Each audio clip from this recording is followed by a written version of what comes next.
नमस्कार, मैं दीपराज राणा आप सभी का स्वागत करता हूं आपके अपने खास प्रोग्राम आपकी बात में। दोस्तों, मनोविज्ञान का एक नियम होता है, अगर आप अच्छा सोचते हैं तो आपके साथ अच्छा होता है। अगर आप पॉजिटिव सोचते हैं तो आपके जीवन में अच्छी चीजें होती हैं। अगर आप नेगेटिव सोचते हैं तो आपके जीवन में परेशानियों के बढ़ने की संभावना हो जाती है। आपकी सोच सकारात्मक हो, इसीलिए हम आपको सफलता और कौशल विकास की कहानियां दिखाते हैं ताकि आपको प्रेरणा मिले और आप अपने जीवन में कामयाब हो सकें। तो आइए शुरू करते हैं कौशल विकास और सफलता की कहानियों का यह सफर। लेकिन सबसे पहले आज के हाइलाइट्स। लकड़ी के खिलौनों के शिल्पकार सनाउल्लाह की स्किल को मिल रही है पहचान। पीएम विश्वकर्मा योजना में शिल्पकारों को मिल रही है तवज्जो। स्किल इकोसिस्टम होगा और मजबूत। एवरेस्ट फतेह करने वाले पहले आईएएस रविंद्र कुमार। दृढ़ इच्छा शक्ति से किया पूरे क्षेत्र में सुधार। कौशल विकास और प्रशासन की जागरूकता से हुआ कायाकल्प। रंजन देव ने बैम्बू क्राफ्टिंग में बनाया करियर। आज स्वरोजगार से बना रहे हैं अपनी पहचान।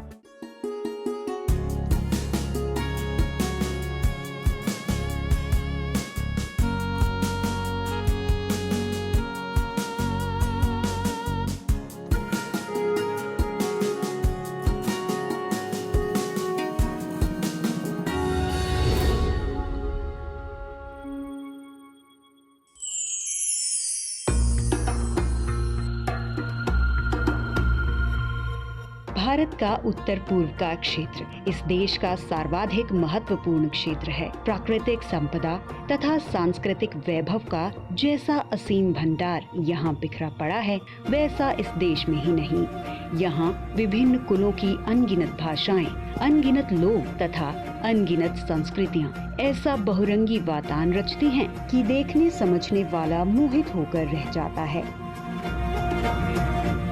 नॉर्थ ईस्ट इंडिया भारतवर्ष का एक खूबसूरत सी जगह और एक खूबसूरत सा हिस्सा, जहाँ की संस्कृति, जहाँ का ट्रेडिशन और कल्चर हमारे भारतवर्ष को और भी ज्यादा खास और स्पेशल बनाता है।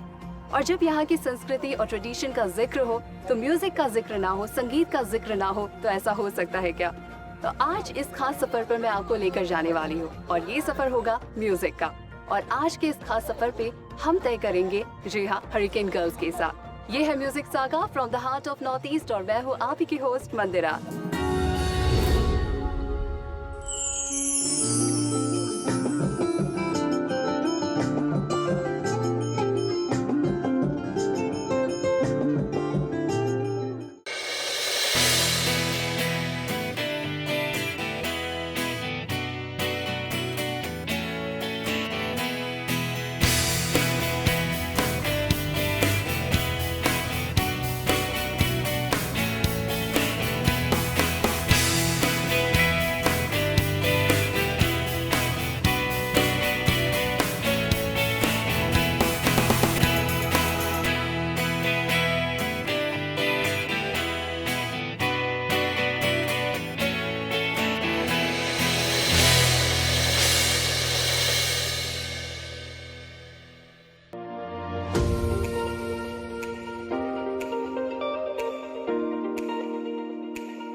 नॉर्थ ईस्ट इंडिया यानी कि उत्तर पूर्वी राज्य, जो हरे भरे पहाड़, नदियां और झरनों से भरपूर है।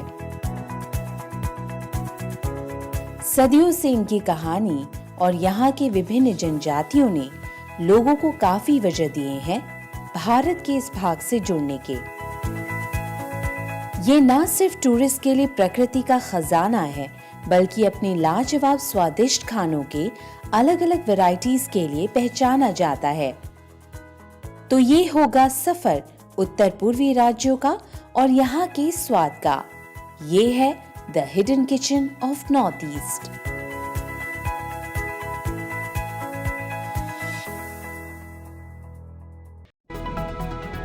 कृषि अपडेट में इस हफ्ते देखिए पॉली हाउस तकनीक से लाभ, कम लागत में बकरी पालन से आर्थिक उन्नति, कृषि में नए उपकरणों का प्रमाणीकरण व अनुदान। हर बुधवार शाम 4:30 बजे सिर्फ डीडी किसान पर। बागबान की रसोई में हम आपको लेकर चलेंगे एक ऐसे बेहतरीन सफर पर जो होगा फसलों के खेतों से लेकर बाजार से होते हुए हमारी और आपकी रसोई तक पहुंचने का। साथ ही उन ऐतिहासिक स्थलों से आपको रूबरू करवाएंगे जिनका भारत के इतिहास में बहुत ही महत्वपूर्ण स्थान है। तो देखना मत भूलिए बागबान की रसोई हर रविवार दोपहर 12 बजे सिर्फ डीडी किसान पर।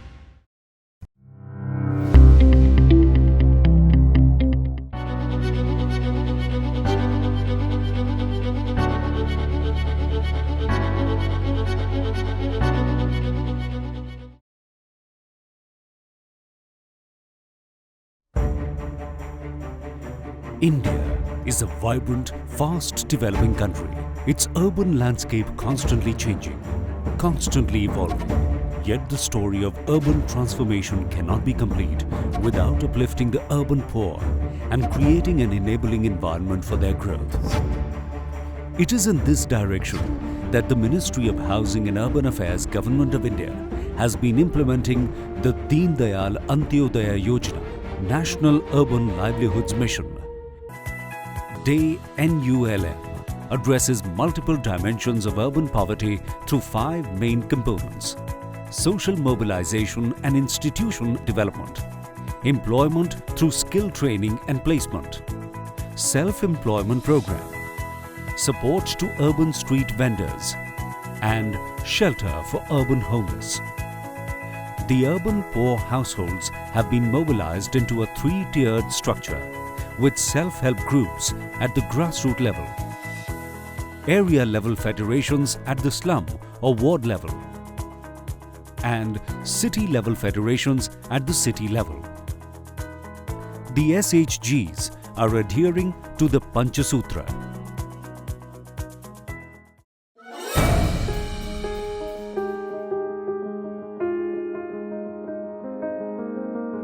हर घर में जल कैसे पहुंचे, हर घर को जल कैसे मिले, पीने का शुद्ध पानी कैसे मिले। और इसलिए आज मैं लाल किले से घोषित करता हूं कि हम आने वाले दिनों में जल जीवन मिशन को लेकर के आगे बढ़ेंगे। भारत के यशस्वी प्रधानमंत्री श्री नरेंद्र मोदी का बस एक ही सपना है कि आधुनिक भारत स्वच्छ, सुंदर तथा स्वस्थ हो। इसके लिए आवश्यक है कि भारत के हर गांव और शहर में स्वच्छ एवं शुद्ध पेयजल की उपलब्धता के साथ साथ स्वच्छता को सुनिश्चित किया जाए। इसी महान उद्देश्य को सामने रखकर राज्यों की मदद से जल जीवन मिशन, हर घर जल और स्वच्छता को लागू किया गया। वर्ष 2023 के जुलाई के आंकड़े के मुताबिक 65% घरों में नल जल सुविधा को उपलब्ध करा दिया गया है। किस घर को कितने पानी की आवश्यकता है, इसका निर्धारण पानी समिति के द्वारा किया जाता है। इसमें 50% भागीदारी महिलाओं की होती है। महिला सशक्तिकरण की दिशा में ये एक अनोखा प्रयास है।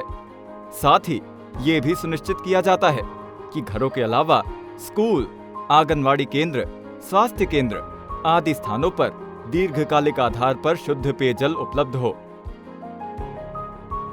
हर घर स्वच्छ हो, भारत सरकार इसके प्रति भी दृढ़ संकल्प है। ये वास्तव में स्वच्छ भारत मिशन का एक अभिन्न हिस्सा है। प्रधानमंत्री नरेंद्र मोदी ने अपने कामों और आह्वानों से स्वच्छ भारत के संदेश को हर व्यक्ति तक भलीभांति पहुंचा दिया है, जिसका परिणाम है कि आज हमारे गांव, कस्बे और छोटे बड़े शहर सब सुंदर और आकर्षक दिखाई देने लगे हैं।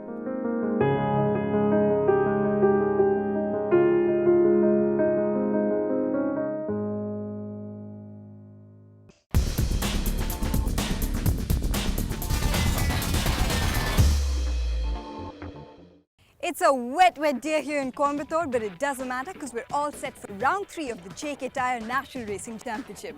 Hi everyone, I'm Mayanti Langar, and I'm sure just as you are, I'm pretty keen to see some of these young guns make a name for themselves at the national and international level. So, what are we waiting for? Let's get race day started.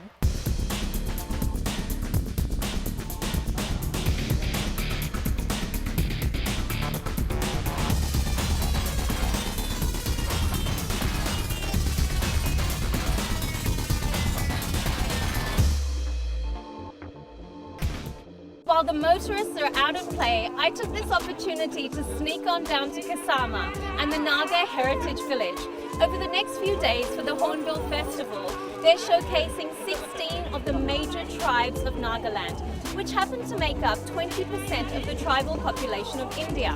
Now these people are showing us their arts and crafts, and yes, I did have some time for shopping myself, as well as their food, their music, the way that they dress, their thousands of years of history. But what I'm particularly excited about is the tribal dance dramas which are about to take place in the center stage. So why don't you come with me and let's check out the mystery and the history of Nagaland.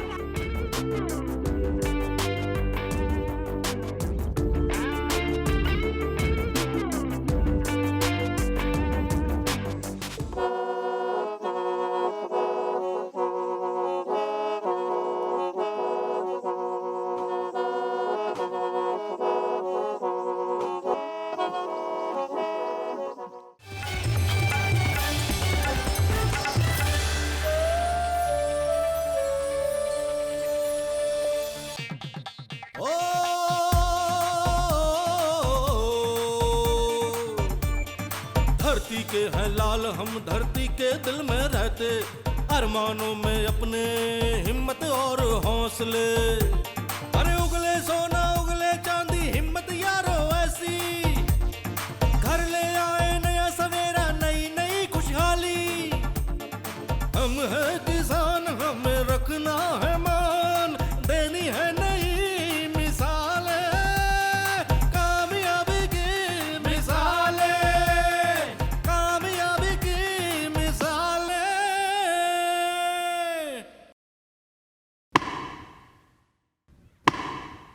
माता पचया पिता थे मंगरू, एकलौता पुत्र भगीरथ है लंगड़ू।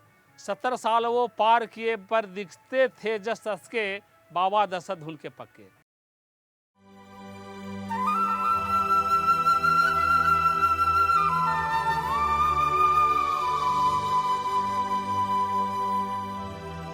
कहते हैं नायक पैदा नहीं होते बनते हैं, और हमारे देश की धरती की खास बात यह है कि ये जहां गेहूं की शक्ल में सोना उगाती है, वहीं नायक भी बनाती है।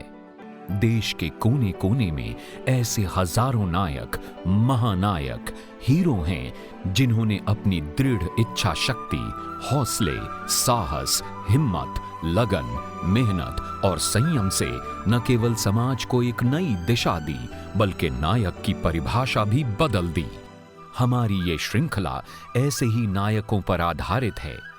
इनमें से कोई किसान है, कोई कारीगर है, तो कोई बहुत ही आम आदमी है।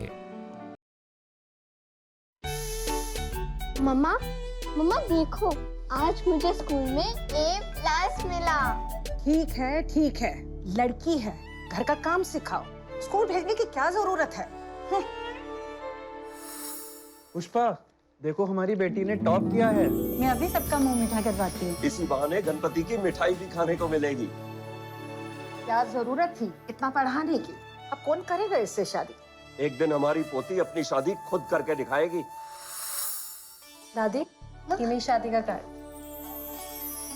देखा माँ, पापा सही कहते थे ना।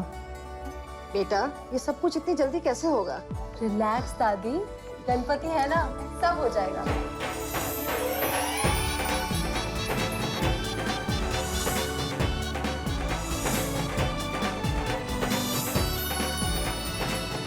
गणपति राजेश, नए रिश्तों की बुनियाद।